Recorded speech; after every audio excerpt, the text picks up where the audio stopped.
Hi there, I'm Tommy Ferris from Ignition Fitness, and welcome to the 6 of 7 introductory videos we've put together to give you a better idea of some of the things that we do here at Ignition Fitness and why we do them.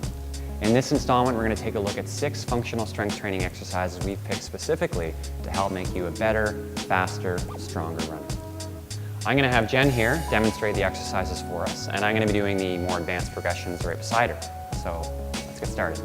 So the very first exercise we're going to do today is the basic squat. And to do the squat, we're going to want to make sure that the TRX is adjusted to somewhere between mid-length and full length. And all we're going to do is we're just going to grab our TRX and move back.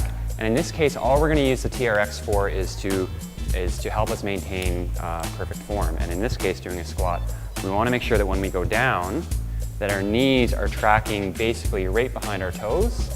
And when we push up, we're pushing up from our heels. And one of the things I like to do is I like to focus on having my toes off the ground when I come up, because I know in that case I'm pushing off my heels. So Jen and I are going to both do this. So go down and up, staying nice and relaxed all the way through the body, down and up. And all I'm going to do here is I'm going to add an advanced progression. And all that is, in this case, is just a little hop at the top of the movement. Down and up. And our next drill is the front split squat, and the most basic version of this, which Jen is going to be doing, is just starting like this, nice tall posture, and just step out, down, so our knee almost touches the ground, and back up. So as Jen continues to do this, I'm going to show you a more advanced progression, and for that, in that case, what we're going to do is we're going to mimic the B drill that we did at the track, which is kicking our foot out and exaggerating the pull back. So I'm going to do that with this front split squat. So I'm going to go up, out, down, and back up with a high knee, out, down, and back up with a high knee. So next up is the rear split squat, which is just the opposite of the front split squat. And again, we're just going to start with a nice, tall, relaxed position, and we're just going to step our rear leg behind us so our knee is almost touching the ground, and back up. We'll do a couple of those. And Jen's going to keep doing this movement, and I'm going to add in a bit of a progression, and this progression is going to mimic our high knees drill that we did at the track. So I'm going to start with my knee up and down, finish with a powerful high knee, just exaggerating that knee lift. And then a further progression of this is we're going to add a hop at the end of the movement. And to do that, up, down, up, and really exaggerating that stride power. So next up is the side step lunge, and this is the first exercise we're going to do on our frontal plane, which is our side-to-side plane. And it's great because it's going to actually help strengthen our hip abductors and adductors, which is going to create better range of motion and stability. So the first thing we're going to do is we're just going to, again, start with a nice centered, solid position, nice and relaxed, and we're going to take a step out and down and up. And just like our regular squat, we always want to make sure that our ankle is tracking almost directly below our knee. Down and up. So a progression of this one is to just throw in a high knee movement. In that case, so down and back up with the high knee movement. And to take that even further, we can add a hop at the end of the movement, which just looks like this. So what we have coming up next is the side cross lunge, which is just the opposite of the side step lunge. So all we're going to do is, rather than stepping out to our side, we're going to step out behind us like this, down and up, down and up. And we really want to throw our hips out. We want to feel our hips really opening up, because that's one of the benefits of this exercise, is opening up our hips, creating more strength and range of motion there, as well as really working the quads, glutes, and hamstrings of the planted leg. And I'll show you another progression, just like the other ones, starting and finishing with the high knee.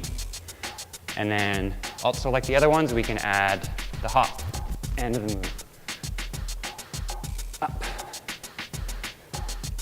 up. So next up is the sprinter's lunge.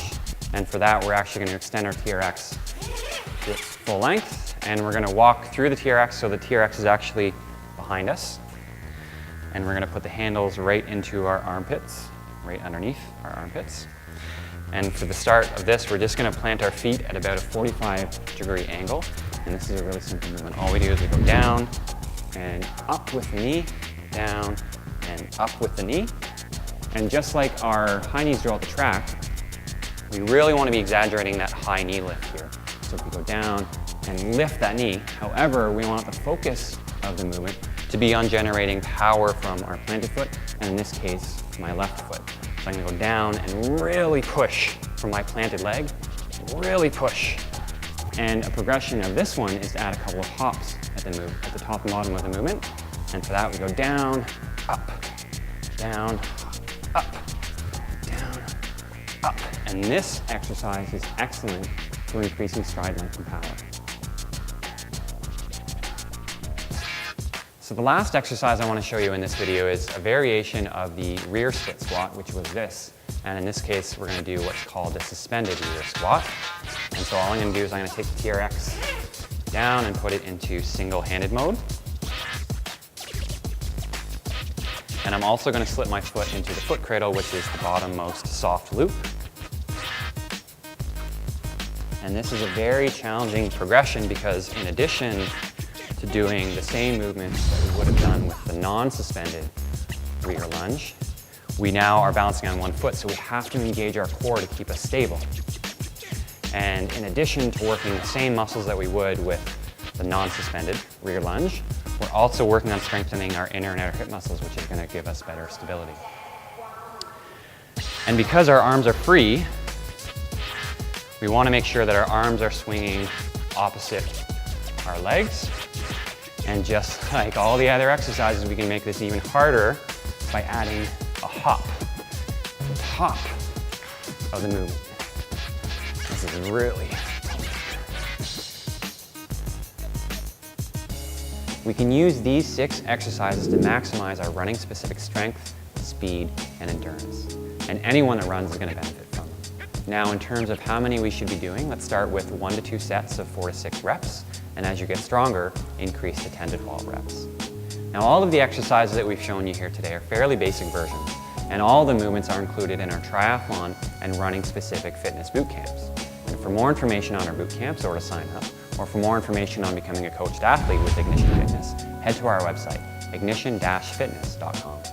And coming up in our next video are functional strength exercises we've chosen specifically for triathletes and duathletes. Thanks for watching.